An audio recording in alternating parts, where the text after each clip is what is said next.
మహబూబాబాద్ జిల్లా తొర్రూరు మండలంలోని చికటాయపాలె గ్రామం నుంచి స్కూల్కి వస్తున్న బస్సు అదుపు తప్పి చెట్ల పొదల్లోకి దూసుకువెళ్లింది. దీంతో ఆర్యభట్టు స్కూల్ బస్సుకు పెను ప్రమాదం తప్పింది. మద్యం మత్తులో డ్రైవర్ వాహనాన్ని నడిపినట్లుగా విద్యార్థుల తల్లిదండ్రులు ఆరోపిస్తూ ఆందోళన చేపట్టారు. కాగా బస్సులో దాదాపుగా 30 మంది పిల్లలుండగా వారందరికీ స్వల్ప గాయాలయ్యాయి. దీంతో స్కూల్ యాజమాన్యం డ్రైవర్ను దాచిపెట్టారు. సమాచారం అందుకున్న పోలీసులు డ్రైవర్ను డ్రంక్ అండ్ డ్రైవ్ టెస్టుకు తరలించారు.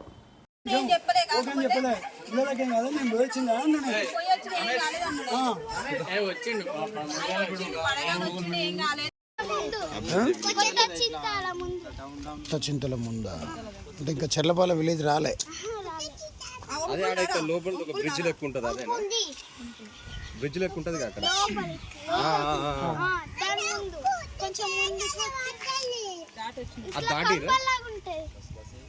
డ్రైవర్ అంకులు అయితే మన మంగిరెడ్డి తోట ఏరియా ఏమన్నా తాగున్నాడా? ఆడొకటి పక్కకు గద్దె పెట్టి చేపల పెంపుకం